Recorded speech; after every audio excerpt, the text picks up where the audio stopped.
What's going on, everybody? Welcome back to the channel. Today is another ranking video. Now, with the release of Mortal Kombat, the reboot to the Mortal Kombat video game franchise, I think it was a good time to do a ranking video and see how these live action movies and one animated movie can I compare, how they rank up.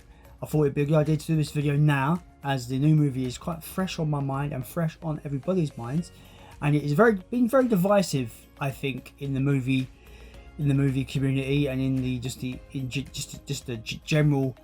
general air of it. I feel that it's been very divisive. I've heard people loving this movie, I've heard people hating this movie, I've heard people kind of mixed on it, and I am kind of I'm of the opinion of it's a bad movie that I really enjoyed. So take that how you will. Anyway, let's get into our ranking. So the candidates in this ranking is feature length Mortal Kombat movies. So we have the original 1995 Mortal Kombat from Paul W.S. Anderson. We have the sequel to that movie from 1997, Mortal Kombat Annihilation. Then we have the 2018 WB animated movie Mortal Kombat Legends Scorpion's Revenge. Then we have the brand new Mortal Kombat 2021 reboot movie. So let's get into the ranking. Where do they stack up? Let's find out. Number 4. Coming in at number 4 will surprise nobody. It is Mortal Kombat Annihilation from 1997. This film is a big bag of dicks. It is absolutely a complete train wreck. It's crazy because this film cost $10 million more than the 1995 movie, and I cannot for the life of me figure out what that extra 10 million was spent on. The green screen is awful. You can still see how it's kind of like messing up around. You see all the fucked up shit around the edges of the characters. The green screen is awful. The casting is abysmal. The acting is even worse. And to top it all off, they tried to shove every fucking character known to man in this film. So some characters come into it and then they disappear. Scorpion's in it for like 5 seconds. He turns up, he disappears. Sub-Zero, second Sub-Zero, turns up for 5 seconds, helps Liu Kang with an ice bridge, disappears. They try to cram so many characters in this film, and it's just overblown with nonsense. And yeah, this film is absolute dog shit. But man, I love it. I love this movie. I tell you, a lot of people won't agree that this is so bad it's good, but for me, it is in that so bad it's good territory for me. I think if you put this on just wanting to have a good time and have a laugh, I think you will actually have a laugh. If you watch this as a comedy, it is the best possible way to watch Mortal Kombat Annihilation. It's got it's got some of the most cringiest, most classic lines in any film for me.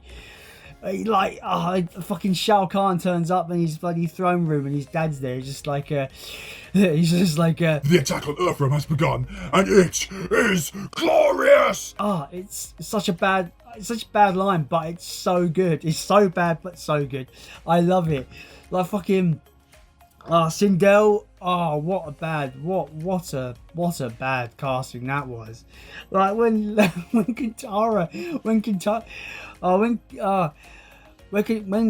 Katana notices her mum's, this is like probably the best line in the whole film for me. Mother, you're alive. Too bad you will die. It's so bad, guys, but I love it. I love it. If this was like if this list was like just straight up enjoyment alone, I think Annihilation would be top. I know, kill me in the comments, guys. But seriously, let's be honest though, the CG is some of the worst CG of all time, and this, the CG in Annihilation is literally, it's like, it came out 2 years after Jurassic Park. How is this CG so bad? And again, I keep reminding you guys, this film, it cost 10 million more. 10 million more than the 95 movie. Where did that 10 million go? I couldn't tell you guys. But as an entertaining, so bad it's good, it's brilliant. I love it. Number 3. Next up at number 3 is going to be the brand new Mortal Kombat 2021. I've seen some people put this lower than Annihilation. It's no film can be worse than Annihilation, in my opinion. No film, one of the worst films of all time. But it's in that so bad it's good territory where I could kind of still put it on and have a good time. But yeah, Mortal Kombat 2021 is my number 4 pick.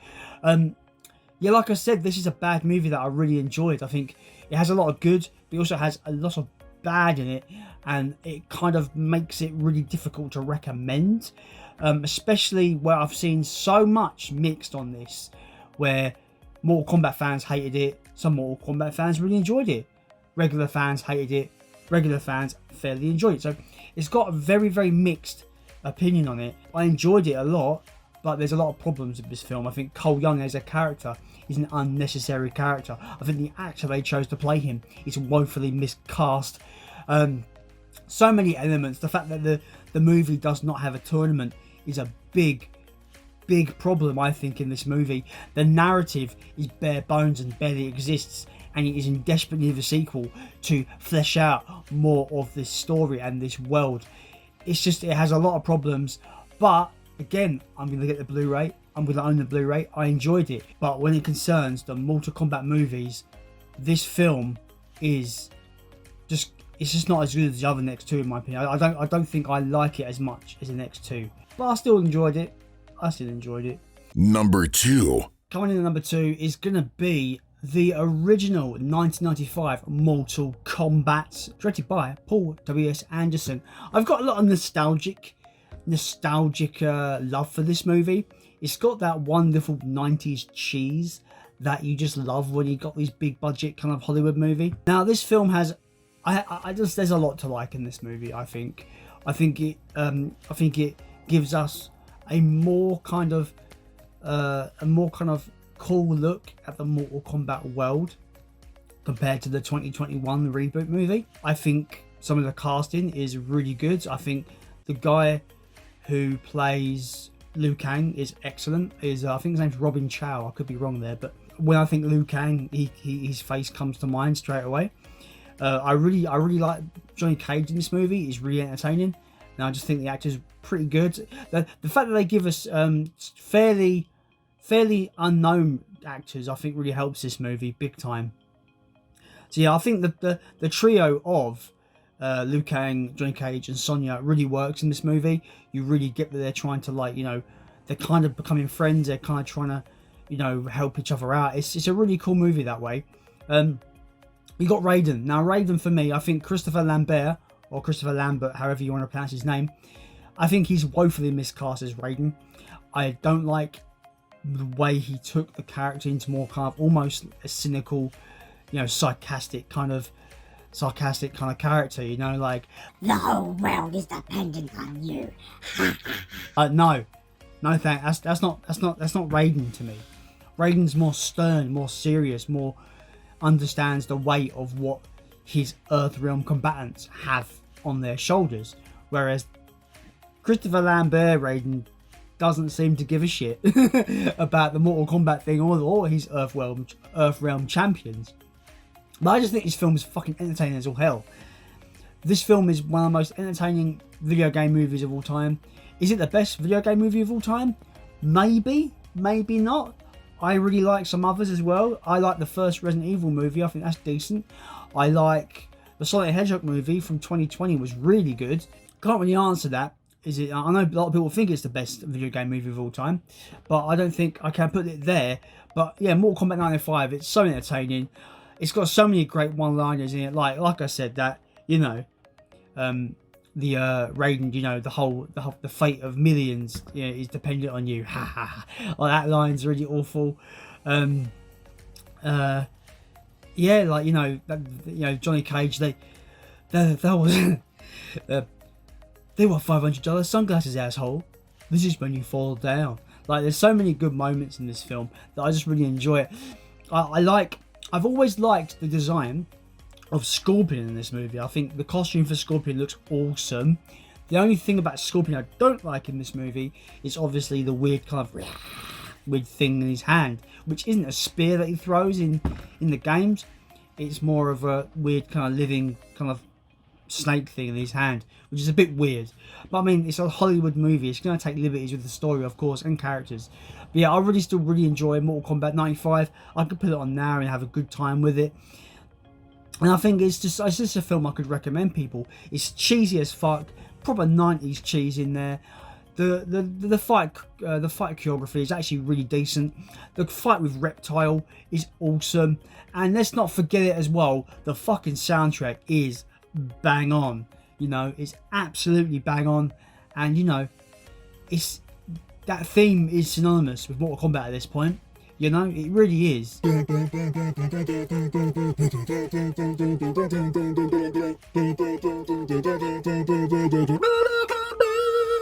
And I used to have the soundtrack back in the day, and I don't know, raved. What do you do when you were a kid? Like, do you rave? Do you I don't know.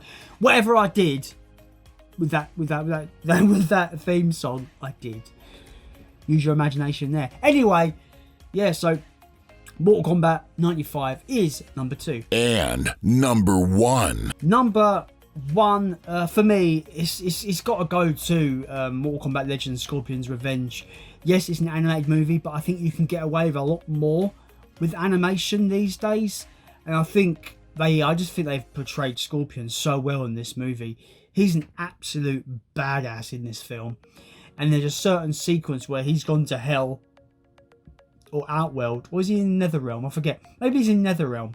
He's in Netherrealm and he's ready to be tortured for all eternity. And he gets out and he kills the demon torturing him. And you have all these thousands of demons surround him and go, "You fool human! There's thousands of us." And he just kills one of them and goes -1. It's so badass. It's utter awesomeness. And this film is just really good. It's really faithful to the games. You got Sonya in there. You got Johnny Cage. You got Liu Kang. The only thing I have an issue with this film, I have an issue with all these movies, but I still enjoy them for what they are. But I feel like it's called Scorpion's Revenge, but I think when you get to the second act and get into the middle of the movie, Scorpion somewhat becomes a secondary character, which is really weird when the film's named after him. It's a bit strange, but I feel that this film is very entertaining. It's gory as hell, guys. It's so violent, but it's violent in a way that you only can really do in animation. And I think that's why I feel, for me overall, the Mortal Kombat universe just works well in animation, because it can be over the top stupid violent that you can't really do in live action movies. And I feel that you can really tell you can be more faithful, I think, in animation for this world and this universe. And that's why I think Mortal Kombat Legends Scorpion's Revenge is probably top of the list for me, because it's super faithful, it's super violent and awesome. There's fatalities galore in it. They get the characters pretty spang on as well. They look all great. Beautiful animation as well. The animation is bang on almost, and it's just a great movie. I enjoy it every time I put it on, and it's my number 1. So there you go. That is my ranking of the Mortal Kombat movies. Let me know how you would rank them in the comments down below, and let me know if you like Mortal Kombat Annihilation, because I kind of love it in a weird way where I think it's so bad it's good. It's entertaining, and that is what we look for in movies, of course. Whatever your opinions are, let me know down below. And of course, if you're new to this channel and want to see more, maybe become a subscriber-roo and maybe subscribe. Hit the like button for the YouTube algorithm, as always, because it's the best way to not have Godzilla come and destroy your town, because we all know that he would. As always, I have been Jason, and I will be Get on over here!